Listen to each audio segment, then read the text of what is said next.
आज के इस वीडियो में हम बात करने वाले हैं methods of preparation of haloalkanes which is known as commonly alkyl halide.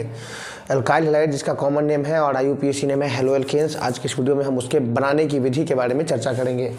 तो आज का जो हमारा टॉपिक है methods of preparation of haloalkanes, R से एल्काइल और X से हैलाइड, एल्काइल हैलाइड RX और RX is commonly known as haloalkanes. तो हेलोएल्केन बनाने की जो विधियां हैं उस पर हम लोग आज इस वीडियो में चर्चा करने वाले हैं। इसको लेकर के हम लोग सबसे पहली विधि जो डिस्कस करेंगे वो है फ्रॉम एल्कोहल। हेलोएल्केन्स को एल्कोहल से किस प्रकार बनाया जाएगा, फ्रॉम एल्कोहल। देखिए एल्कोहल होता है कि जब भी हम लोग एल्काइल समूह में R में OH लगा दें, ये हो गया एल्कोहल। जब हम लोग एल्कोहल की अभिक्रिया हाइड्रोजन हैलाइड के साथ कराते हैं HX, जब भी एल्कोहल की अभिक्रिया हाइड्रोजन हैलाइड के साथ कराई जाएगी तो ये H और ये OH H2O बन करके बाहर हो जाएगा और आपके पास बनेगा ये H और ये OH H2O बन के बाहर, ये X R पे अटैक करेगा और बनता है RX प्लस में H2O। ठीक है, इसकी बहुत ज़्यादा हम लोग जो मैकेनिज़्म है उस मैकेनिज़्म पे नहीं जा रहे हैं, क्योंकि अभी आप जिस समय में है इस समय में आपको बोर्ड के एग्ज़ाम जो देने हैं उसके रिवीजन सीरीज में आप लोग वीडियोज़ को देख रहे हैं। तो उसमें आपको जब पूछा जाएगा कि अल्कोहल से एल्काइल हैलाइड कैसे बनाना है तो फिर उसके लिए कन्वर्जन के लिए आपको इस रिएक्शन का ज्ञान होना आवश्यक है। मैकेनिज़्म का ज्ञान आपको अगली परीक्षाओं में, इससे ऊपर की परीक्षाओं में देने के लिए आवश्यक है, लेकिन अभी आपके पास समय नहीं है तो हम इसका अलग से वीडियोज़ विथ मैकेनिज़्म करके आगे डाल दिया करेंगे। लेकिन फिलहाल के लिए ये काफ़ी है कि जब भी हम लोग एल्कोहल की अभिक्रिया हाइड्रोजन हैलाइड यानी HX के साथ कराते हैं तो RX प्लस में H2O बनता है, यही RX कहलाता है आपका एल्काइल हैलाइड। ठीक है, X के जगह पर यदि आप Cl लेते हैं, जैसे इसका एग्जाम्पल रखें ROH प्लस X की जगह पे यदि Cl लिया जाए तो HCl हो गया, तो इसके लिए उत्प्रेरक के रूप में रखना पड़ता है हमको ZnCl2। ये कैटलिस्ट के रूप में काम करेगा तो ये बनेगा RCl प्लस में H2O, ये H और ये OH मिलकर के H2O, ये R, ये Cl पे अटैक करेगा, ये Cl, तो ये बन जाएगा आपका RCl। यहाँ पे एक बात ध्यान रखेंगे कि ये HCl प्लस ZnCl2 जो है, HCl प्लस ZnCl2 को कॉमनली लुकास अभिकर्मक के नाम से जानते हैं, लुकास रिएजेंट। ये ऑब्जेक्टिव के लिए आपके लिए इम्पोर्टेंट होगा, लुकास रिएजेंट। सांद्र HCl, इसका अगर पूरी बात की जाए तो सांद्र HCl प्लस एनहाइड्रस का निर्जल, सांद्र HCl प्लस निर्जल ZnCl2 is known as Lucas reagent, Lucas अभिकर्मक के नाम से जानता है। जब भी हम लोग एल्कोहल की अभिक्रिया हाइड्रोजन हैलाइड के साथ कराते हैं तो एल्काइल हैलाइड एवं जल प्राप्त होता है। ये एल्कोहल से एल्काइल हैलाइड बनाने की सबसे पहली मेथड थी। क्या था, ये R और OH के बीच का जब भी बॉन्ड क्लेवेज होगा तो OH पे माइनस चार्ज और R पे पॉजिटिव, HX के बीच का बॉन्ड टूटेगा तो आप जानते हैं हाइड्रोजन पे निगेटिव, H पे पॉजिटिव, ये प्लस वाला माइनस के साथ और ये X माइनस वाला प्लस के साथ RX प्लस H2O का बॉन्ड फॉर्मेशन हो जाएगा। इससे आगे बात करते हैं हम लोग नेक्स्ट मेथड पे, इसको मिटाते हैं।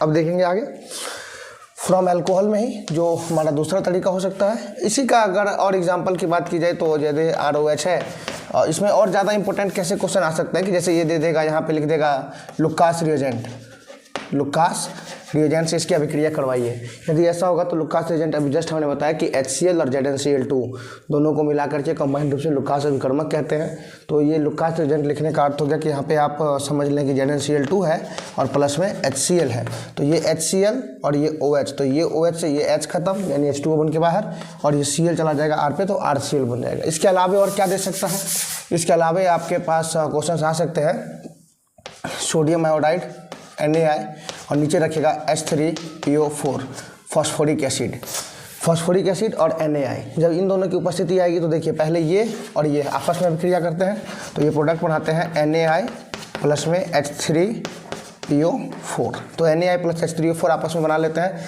और यहाँ पे एक I से एक HI बन जाएगा। H की संख्या 3 है, I की संख्या 1 थी, इसका भी 3 यूनिट लेंगे तो 3I से 3H यानी कि 3HI बन जाएगा। प्लस में आपके पास बच गए Na3 और PO4, ठीक है। तो ये हो गया आपके पास Na3PO4 और ये बन गया आपके पास 3HI।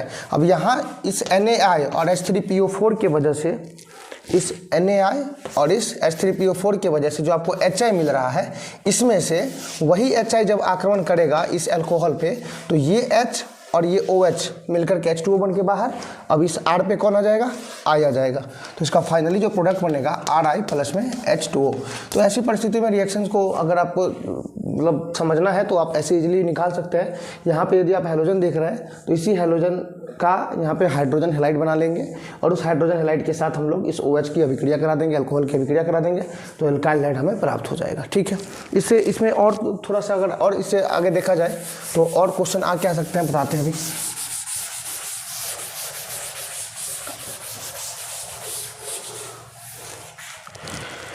अब इसमें थोड़ा सा और अगर आगे देखा जाए तो अल्कोहल बनाने, अल्कोहल से एल्काइल हैलाइड बनाने की अगली विधि में हम लोग बात कर सकते हैं।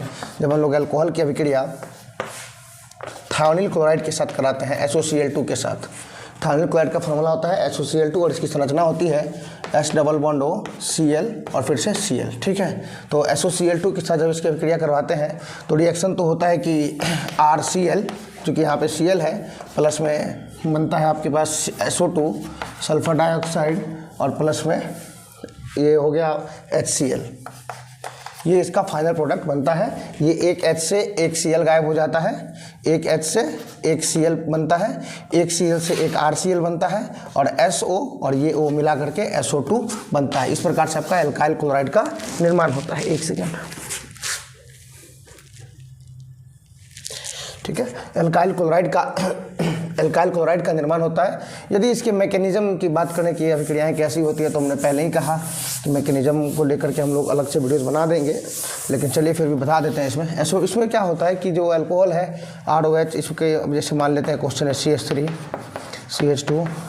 CH2 OH, ठीक है। ये आपके पास अल्कोहल है, इसकी अभिक्रिया आप करवा रहे हो SOCl2 से S डबल बॉन्ड O एक Cl, ठीक है, और ये हो गया आपके पास दूसरा Cl, ठीक है। ये रिएक्शन जो होती है ये हमेशा पिरिडीन क्षार की उपस्थिति में होती है, इस बात का ध्यान रखेंगे। PY यानी पिरिडीन क्षार की उपस्थिति में यह अभिक्रियाएं होती है। अब इस रिएक्शन में क्या होता है कि ऑक्सीजन जो होते हैं, ये यहाँ पे OH है, तो ऑक्सीजन के पास बाध्यता कक्षा में इलेक्ट्रॉन होते हैं 6। तो 1 इलेक्ट्रॉन, 2 इलेक्ट्रॉन, 3, 4, 1 इलेक्ट्रॉन इस ऑक्सीजन का इस कार्बन के साथ बॉन्डिंग में चला गया यहाँ पे, और 1 इलेक्ट्रॉन इसका हाइड्रोजन के साथ चला गया। तो 8 हो गए इसके, 2 4 तो 6 पूरे हो गए। ये ऑक्सीजन क्या करता है, अपना एक जोड़ी इलेक्ट्रॉन पेयर सल्फर को डोनेट करता है। अब सल्फर को जैसे ही डोनेट करेगा तो सल्फर के पास एक्स्ट्रा इलेक्ट्रॉन हो जाएंगे, बॉन्ड एक्स्ट्रा हो जाएंगे। तो ऐसी परिस्थिति में सल्फर क्या करता है, अपने एक क्लोरीन को बाहर निकाल देता है, यानी कि इस क्लोरीन को बाहर कर देगा। तो प्रोडक्ट क्या बनेगा फाइनली, ये बन जाएगा CH3 CH2 CH2। इस पर क्या है O पे पहले से H है तो इस H को ऊपर लिख लेते हैं, OH हो गया। और यहाँ पे जो चूंकि ऑक्सीजन ने अपना इलेक्ट्रॉन सल्फर को दिया है तो ऑक्सीजन और सल्फर के बीच बॉन्ड बनेगा। यहाँ पे लिखते हैं S पे पहले से डबल बॉन्ड O है, एक Cl है तो एक Cl लगा दिया। अब यहाँ से ये Cl तो बाहर निकल गया तो प्लस में क्या हो जाएगा Cl माइनस, ठीक है ना, यहाँ पे कोई दिक्कत नहीं। अब एक बात और समझिए, ऑक्सीजन ने अपना इलेक्ट्रॉन डोनेट किया है, तो ऑक्सीजन चूंकि अपना इलेक्ट्रॉन डोनेट किया है तो डोनेट करने वाले के ऊपर हो जाएगा कैसा चार्ज, प्लस चार्ज। यहाँ पे O के ऊपर आएगा चार्ज प्लस, और S ने इलेक्ट्रॉन को एक्सेप्ट किया है तो S के ऊपर इलेक्ट्रॉन कैसा चार्ज आएगा, माइनस, ठीक है। तो ये हो गया। अब ध्यान से समझिए, ऑक्सीजन पे पॉजिटिव चार्ज तो ज़्यादा देर सस्टेन करेगा नहीं। पिछले वीडियोज़ में भी हम बताए थे, ऑक्सीजन प्लस चार्ज को ज़्यादा देर तक सस्टेन नहीं करेगा, चूँकि ऑक्सीजन इलेक्ट्रोनेगेटिव होता है। ऑक्सीजन इसको बैलेंस करने के लिए क्या करेगा, यहाँ से ऑक्सीजन बैलेंस करने के लिए क्या करेगा, यहाँ से ये अपने H के इलेक्ट्रॉन को खींच लेगा। ये क्या करेगा, H के इलेक्ट्रॉन को खींच लेगा। तो नेक्स्ट स्टेप में आप देखेंगे कि ये H गायब हो जाएगा और ये बचेगा CH3 CH2O और S डबल बॉन्ड O और Cl, ठीक है। और ये जो हो जाएगा, ये जो Cl है ये बाहर हो जाएगा। ये जो Cl बच गया है ये फिर अटैक करता है इसका, अगले लिखते हैं यहाँ से, ये इसका इलेक्ट्रॉन खींच करके खुद स्टेबल हो जाएगा। और ये जो Cl बच गया है ये Cl फिर आक्रमण करता है किस पे, कार्बन पे आक्रमण करता है। तो जब ये कार्बन पे आक्रमण करेगा यहाँ पे तो क्या बनता है, यहाँ पे लिखते हैं CH3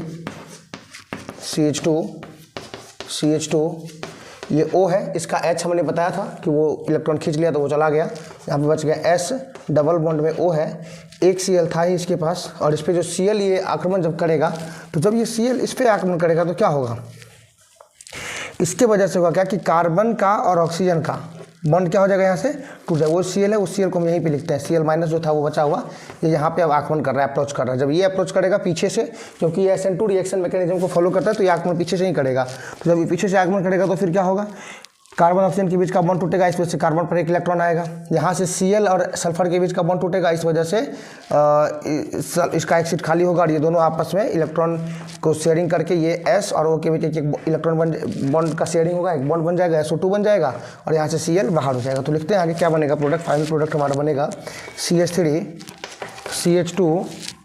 CH2 और इस पर तो ये Cl अटैक किया, तो ये तो इस पर Cl आ गया प्लस में ये S और ये डबल बॉन्ड वो तो है ही SO और यहाँ से बॉन्ड टूटा, यहाँ से बॉन्ड टूटा, दोनों इलेक्ट्रॉन शेयर करके SO2 हो जाएंगे, प्लस में SO2 और प्लस में देखिए वो जो H बाहर निकला था वो और ये Cl दोनों मिलकर के क्या बना लेंगे, HCl। और इस प्रकार से आपका एल्काइल हैलाइड बनता है, जो कि हमने यहाँ पे लिखा था शॉर्टकट में। तो आपको मोस्टली इतना, ये तो पूरा का पूरा मैकेनिज्म हो गया जिसकी आवश्यकता आपको बोर्ड के एग्जाम के लिए नहीं है। आपको बस इतना समझना है कि जब एल्कोहल की अभिक्रिया थायोनिक क्लोराइड के साथ पिरिडीन क्षार की उपस्थिति में कराते हैं तो एल्काइल क्लोराइड एवं सल्फर डाइऑक्साइड प्लस में HCl बनता है। अब इसमें अगर आप और आगे समझना चाहते हैं कि पिरिडीन का क्या कार्य है, तो यहाँ पे समझिएगा, ये बीच में जो आपने देखा कि ये जो H बाहर निकला था, ये जो H बाहर निकला था, ये H यहाँ से बाहर निकला होगा H प्लस बन करके, तो ये H प्लस अभी कहाँ था, यहाँ पे जो हमने पिरिडीन रखा है ना, पिरिडीन की संरचना होती है इस प्रकार से N, ठीक है, ये हो गया पिरिडीन आपका। इसके पास एक्स्ट्रा लॉन पेयर होते हैं 2 3, ठीक है, 2 इलेक्ट्रॉन। तो ये नाइट्रोजन क्या करता है, अपना 2 इलेक्ट्रॉन डोनेट करके यहाँ से जो H प्लस बाहर निकलता है, ये H प्लस के साथ अभिक्रिया करके H को अपने पास रख लेता है, यानी कि ये इस प्रकार से बना लेता है। यहाँ पे N है और ये हो जाता है NH चार्ज में, इसके ऊपर आता है प्लस। यही H अंत में आकर के लास्ट स्टेप में जो हमने लिखा है, यहीं से ये नाइट्रोजन फिर से H को डोनेट करता है, तो ये वाला H और ये वाला Cl दोनों मिल करके HCl बनाता है। यहाँ से जो हमने लिखा था ना, ऑक्सीजन अपना इलेक्ट्रॉन खींचता है तो H बाहर निकलता है, ये H कहाँ जाता है, नाइट्रोजन के पास। ये नाइट्रोजन कौन सा है, पिरिडीन के उपस्थिति में जो हम लोग करवाते हैं ना, इस पिरिडीन पे जाता है। तो ये इस प्रकार से पूरी की पूरी रासायनिक अभिक्रिया का मैकेनिज्म था। ये अगर आप वीडियो को दोबारा से पॉज करके देखेंगे तो ज़्यादा समझ में आएगा, थोड़ा अगर स्पीड हो गया है तो आप वीडियो को थोड़ा स्लो करके देख सकते हैं। तो ये था फ्रॉम एल्कोहल। अगली विधि देखते हैं एल्कोहल से एल्काइल हैलाइड बनाने की।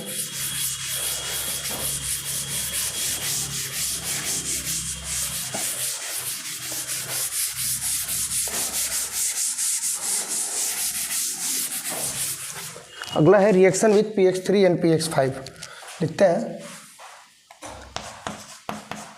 Reaction with PX3 and PX5।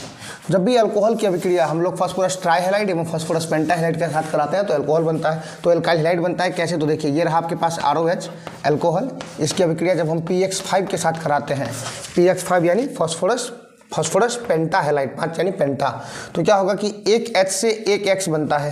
तो अच्छा एक सेकेंड, ये एक R से एक X बनता है तो बन गया एल्काइल हैलाइड, पहले बन गया RX। अब समझिएगा एक H से एक X बनेगा तो HX हो गया। अब बच गया आपके पास फास्फोरस, ऑक्सीजन और हैलोजन। कितने बच गए, एक R को दिया, एक H को दिया, 3 हैलोजन के इसके पास बच गए, ये हो गया X3 और इसका नाम होता है फास्फोरस ऑक्सी और X के लिए हैलाइड, इसका नाम हो गया फास्फोरस एक्सी हैलाइड। ये इस बार नीट में ये सवाल आया था कि प्रोडक्ट क्या बनेगा बताइए, ठीक है। रिएक्शन लिख दिया गया था और पूछा गया था कि ये बाय प्रोडक्ट के रूप में ये X है ये Y है, तो बताना था इसका क्या था। तो ये एक हो गया PX5 के साथ। दूसरी अभिक्रिया हम लोग पढ़ते हैं अल्कोहल की, ROH प्लस में PX3 के साथ अभिक्रिया। ऐसा अभिक्रिया के लिए याद रखना है कि आपके पास चूँकि फास्फोरस ट्राइहैलाइड है तो आपको अल्कोहल के भी 3 अणु लेने हैं। कितने अणु, अल्कोहल के भी 3 अणु लेने हैं। क्यों, क्योंकि आपके पास हैलोजन 3 है, तो 3R से 3X क्या बन जाएंगे, 3 यूनिट ऑफ एल्काइल हैलाइड, ठीक है, 3RX बन जाएंगे। अब आपके पास जब 3 ROH लीजिएगा तो आपके पास OH, एक और OH और एक और OH हो गए होंगे, 3R से तो 3X बन गए। तो अब H आपके पास कितने हो गए, H3, तो लिखेंगे प्लस में H3, एक फास्फोरस बचा है और ऑक्सीजन कितने बचे हैं इधर, 3, H3PO3, तो ये हो गया फास्फोरस एसिड, ठीक है। ये दोनों सवाल इस बार के नीट के एग्जाम में आए थे। आप बाय प्रोडक्ट को जनरली छोड़ देते हैं और बाय प्रोडक्ट को लेकर के भी सवाल कॉम्पिटिटिव एग्जाम्स वगैरह में आते रहते हैं। तो आपने ये देखा यहाँ पे फास्फोरस एसिड है, एक होता है फास्फोरिक एसिड, एक होता है फास्फोरस एसिड। दोनों के कंसेप्ट को समझ लीजिए। जिसमें ऐसे तो ऑक्सीडेशन स्टेट होता है, आप यूँ समझ लीजिए कि जिसमें ऑक्सीजन की संख्या कम रहेगी उसमें लगाएंगे अस, जिसमें ऑक्सीजन की संख्या ज़्यादा रहेगी उसमें लगाएंगे इक। जैसे HNO3 नाइट्रिक एसिड, नाम के लास्ट में इक कहा हमने, और HNO2 अगर हो जाए तो नाइट्रस एसिड। क्यों? क्योंकि उसमें O2 है तो अस, O3 होगा तो इक। ऑक्सीजन की संख्या ज़्यादा तो इक, ऑक्सीजन की संख्या कम तो अस। एसिड में यही फार्मूला आपको यूज़ करना है। H3PO4 तो फॉस्फोरिक एसिड, H3PO3 तो फॉस्फोरस एसिड, H2SO4 तो सल्फ्यूरिक एसिड, H2SO3 तो सल्फ्यूरस एसिड। ठीक है, तो ये आपके पास था फ्रॉम अल्कोहल से बनाने की ये 3-4 विधियाँ हमने आपसे डिस्कस किया। अब इससे आगे हम लोग बढ़ते हैं हम लोग एल्काइल हैलाइड बनाने की अगली विधि फ्रॉम एल्कीन। एल्कीन से एल्काइल हैलाइड को कैसे बनाया जाएगा, तो इसको लेकर के 2 नियम हैं जो काफ़ी ज़्यादा इंपॉर्टेंट हैं और चर्चाओं में रहता है। तो लिखते हैं यहाँ पे फ्रॉम एल्कीन।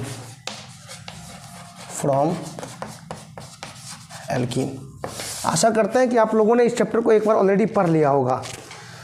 फ्रॉम एल्कीन देखते हैं। एल्कीन होता है कि जब भी आप कार्बन कार्बन के बीच डबल बॉन्ड लगाते हैं तो वो एल्कीन होता है। कार्बन 4 बॉन्ड बनाते हैं तो दोनों पे 2-2 हाइड्रोजन रख देते हैं। जब एल्कीन की अभिक्रिया हम लोग हाइड्रोजन हैलाइड के साथ कराते हैं, HX के साथ, जब एल्कीन की अभिक्रिया हाइड्रोजन हैलाइड के साथ कराया जाता है तो उत्पाद के रूप में एल्काइल हैलाइड प्राप्त होता है। कैसे, तो समझ लीजिए। कार्बन कार्बन के बीच का डबल बॉन्ड टूटता है, दोनों कार्बन का एक सीट खाली, एक पर H जाएगा एक पर X जाएगा। CH2 है, इस पर H भेज दिए आप तो वो हो जाएगा CH3, सिंगल बॉन्ड बचेगा CH2, और एक पे आपने X भेजा तो इस पर क्या आ जाएगा X। आप इसमें देख सकते हैं कि ये जो रासायनिक अभिक्रिया है ये न्यूक्लियोफिलिक एडिशन रिएक्शन का एग्जाम्पल है। इस अभिक्रिया में नाभिक स्नेही जाकर के इसमें जुट रहा है। जुटने का अर्थ है कि इसके जाने से कोई पदार्थ बाहर निकल नहीं रहा है, जो है उसमें जाकर के जुट जा रहा है। जुटने वाला चीज़ है एक्स के ऊपर चार्ज माइनस। और आपको हमने बताया था नाभिक स्नेही क्या होता है। तो जब नाभिक स्नेही जाकर के उससे जुट जाए तो वैसी रासायनिक अभिक्रियाओं को बोलेंगे नाभिक स्नेही योगशील अभिक्रिया। तो ये हो गया आपका फ्रॉम एल्कीन एल्काइल हैलाइड बनाने की अगली विधि। लेकिन इसमें एक बात आप याद रखिएगा, यदि क्वेश्चन इस प्रकार से आ जाए और तब इसमें से आपको दे दिया जाए रिएक्शन कंप्लीट करने के लिए, तो यहाँ पे एक सवाल आता है कि X, यहाँ पे डबल बॉन्ड वाला कार्बन तो ये है, ये दोनों, इसमें सवाल आता है कि X किस पर आक्रमण करेगा, इस पर करेगा या फिर इस पर करेगा। यहाँ पे तो दोनों कार्बन सेम ही थे, दोनों पे हाइड्रोजन की संख्या भी बराबर थी, 2 यहाँ भी थे 2 यहाँ भी थे। इस कंडीशन में ऐसा नहीं है, इसमें एक पे हाइड्रोजन 1 है और इस पे एक पे हाइड्रोजन 2 है। तो ऐसी परिस्थिति में हाइड्रोजन का आक्रमण किस पर होगा, इसको लेकर के एक नियम है जिसे हम लोग बोलते हैं मार्कोनिकॉव का नियम। मार्कोनिकॉव का नियम क्या है, इसे थोड़ा सा समझ लेते हैं। मार्कोनिकॉव के नियम के मुताबिक कि यदि किसी एल्कीन पर हाइड्रोजन की संख्या असमान रहेगी, जैसा कि आप इस कंडीशन में देख रहे हैं ये एल्कीन भी है और इस पर हाइड्रोजन की संख्या भी असमान है, एक पर 1 है और एक पर 2 है। यदि किसी एल्कीन पर हाइड्रोजन की संख्या असमान रहेगी तो ऐसी परिस्थिति में नाभिक स्नेही का आक्रमण उस कार्बन पर होगा जिस पर हाइड्रोजन की संख्या कम रहती है। तो इन दोनों एल्कीन वाले कार्बन में से, डबल बॉन्ड से लगे कार्बन में से जिस पर भी हाइड्रोजन की संख्या कम रहेगी, नाभिक स्नेही का आक्रमण उसी पे कराना है। इस पर आप देख सकते हैं हाइड्रोजन की संख्या 1 है, इस पर हाइड्रोजन की संख्या 2 है, तो नाभिक स्नेही का आक्रमण कम वाला पे होगा यानी कि बीच वाले पे होगा और इसका उत्तर बनेगा CH3CH। और इस पे कौन आएगा X ना, बीच वाले पे आएगा X और लास्ट वाले पे जाएगा H, यानी H2 पहले से था तो एक और लगा के हो जाएगा CH3। ये बहुत ही बिहार बोर्ड के हिसाब से इम्पोर्टेंट हो जाता है। इम्पोर्टेंट इसलिए हो जाता है ये बिहार बोर्ड को लगा करके क्योंकि इससे सवाल आते हैं। जैसे इसका नाम हो गया प्रोपीन, इससे सवाल कैसे आते हैं ये भी समझ लीजिए। प्रोपीन हो गया ये, ठीक है। क्वेश्चन आता है बिहार बोर्ड में, निम्नलिखित परिवर्तन आप कैसे करेंगे। तो प्रोपीन से, यहाँ ऊपर लिख दें, यहाँ लिख देते हैं, प्रोपीन से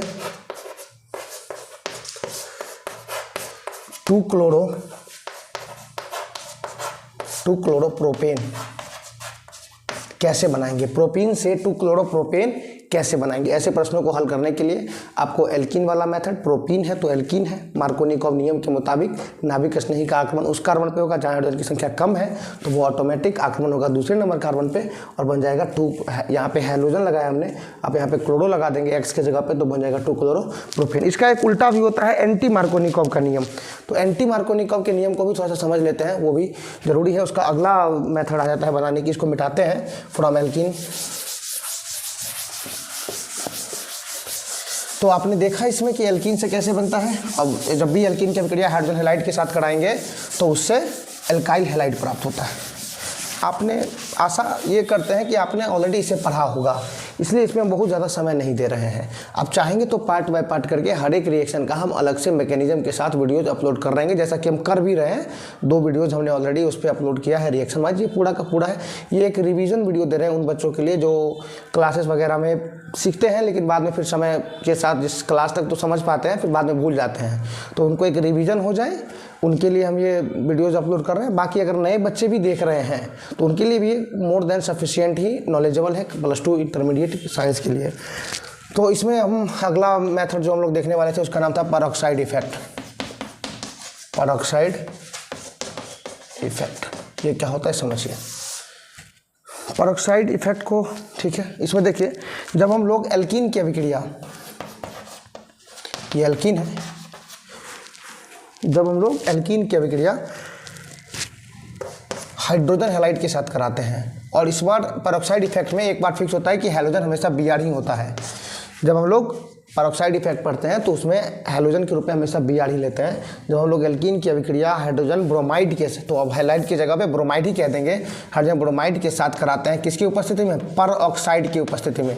नाम ही है पेरोक्साइड इफेक्ट, तो उपस्थिति भी किसकी रहेगी, पेरोक्साइड की। तो जब हम लोग एल्कीन की अभिक्रिया हाइड्रोजन ब्रोमाइड के साथ पेरोक्साइड की उपस्थिति में कराते हैं, पेरोक्साइड का फॉर्मूला होता है H2O2, ठीक है। तो पेरोक्साइड नहीं लिख करके अगर H2O2 भी लिखिएगा तो याद रखिएगा नाभिक स्नेही, इसमें तो Br है, तो नाभिक स्नेही का आक्रमण जो होता है वो एंटी मार्कोनिकॉव नियम के मुताबिक होता है। बस यही आपको याद रखना है, एंटी मार्कोनिकॉव, एंटी मार्कोनिकॉव नियम का पालन होता है। मार्कोनिकॉव का नियम क्या कहता था, नाभिक स्नेही का आक्रमण द्विबंध से लगे उस कार्बन पर होगा जिस पर हाइड्रोजन की संख्या कम रहती है। और एंटी मार्कोनिकॉव क्या हो जाएगा, द्विबंध से लगे कार्बन पर हाइड्रोजन, द्विबंध से लगे कार्बन पर जहां हाइड्रोजन की संख्या असमान हो वहां पे नाभिक स्नेही का आक्रमण उस कार्बन पर होगा जिस पर हाइड्रोजन की संख्या ज़्यादा हो। तो बस इतना ही है। अभी तो खैर दोनों में बराबर है, इस क्वेश्चन को थोड़ा सा बदलाव कर देते हैं, CH3 single bond CH11 CH2, तो ये हो जाएगा एंटी मार्कोनिकॉव नियम के मुताबिक क्या हो जाएगा, यहाँ से Br मार्कोनिकॉव के मुताबिक होना चाहिए था इस पर, लेकिन पेरोक्साइड की उपस्थिति है। पता कैसे चलेगा कि कब मार्कोनिकॉव लगाना और कब एंटी मार्कोनिकॉव, इसके लिए आपको पेरोक्साइड की उपस्थिति देखनी है। पेरोक्साइड की उपस्थिति है तो आपको एंटी मार्कोनिकॉव लगाना है, यानी कि यहाँ पे नहीं आक्रमण होगा, ये इसका आक्रमण कहाँ पे हो जाएगा, जहाँ पे संख्या ज़्यादा है, यानी कि इस पे, और इसका प्रोडक्ट बनेगा CH3 single bond CH2 single bond CH2 और इस पर आ जाएगा Br। ये आपका पूरा का पूरा प्रोडक्ट बनेगा। अब इस क्वेश्चन में आप क्या देख सकते हैं, ये क्वेश्चन है प्रोपीन, प्रोपीन से 1 ब्रोमो प्रोपेन। कन्वर्जन के क्वेश्चन के लिए, ऐसे प्रश्नों के लिए भी तैयार रहिएगा। प्रोपीन से 1 ब्रोमो प्रोपेन अगर 1 नंबर पे लगाना है तो एंटी मार्कोनिकॉव के मुताबिक पेरोक्साइड की उपस्थिति में करा देंगे तो हो जाएगा। यदि 2 नंबर पे भेजना हो तो मार्कोनिकॉव के नियम के मुताबिक HX के साथ अभिक्रिया करवा देंगे तो हो जाएगा, ठीक है। तो ये हो गया। अब हम लोग बनाने की अगली विधि पर चलते होते हैं।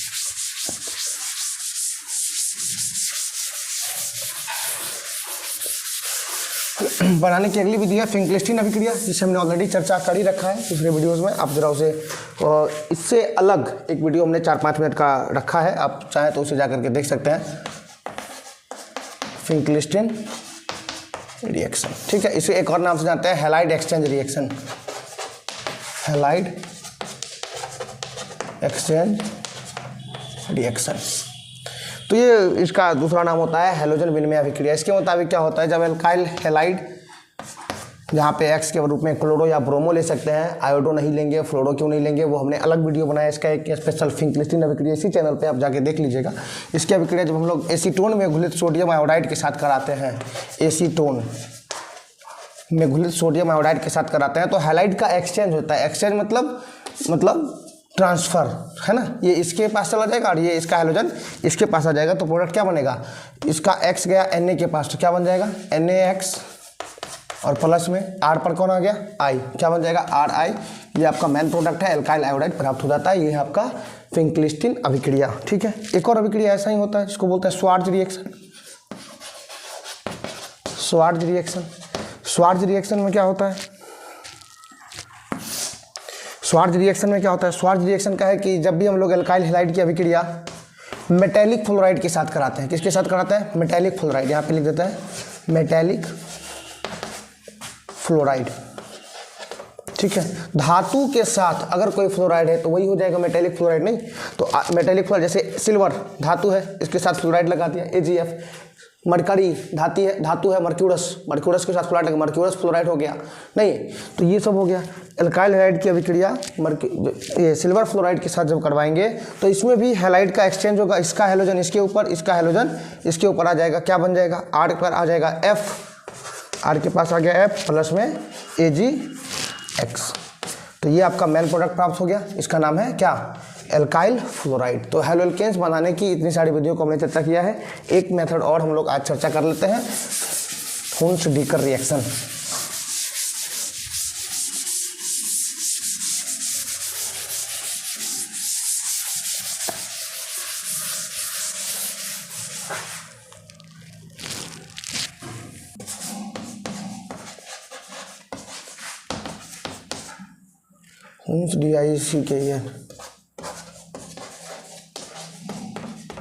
हुन्स-डीकर रिएक्शन, इसमें क्या होता है, जब भी हम लोग वसीय अम्ल यानी कि जैसे सिल्वर कार्बोक्सिलेट RC≡O, इसको बोलते हैं कार्बोक्सिलेट आयन, इसको बोलते हैं कार्बोक्सिलेट आयन।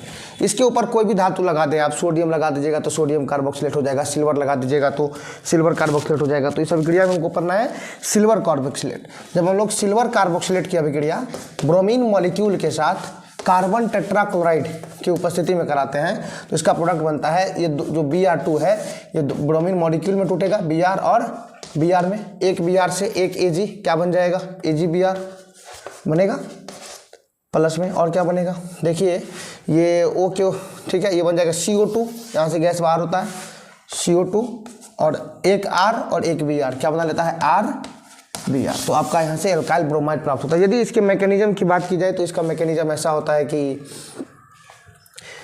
यहाँ से सिल्वर Ag और Br, AgBr बन के बाहर चला जाता है, यहाँ से इस पर एक दूसरा वाला Br आ जाता है COOBr, फिर क्या होता है कि RC≡O Br जो आ जाता है, तो फिर यहाँ से ये बॉन्ड टूटता है, यहाँ से ये बॉन्ड टूटता है, CO2 बन के बाहर चला जाता है और यहाँ से बचता है R।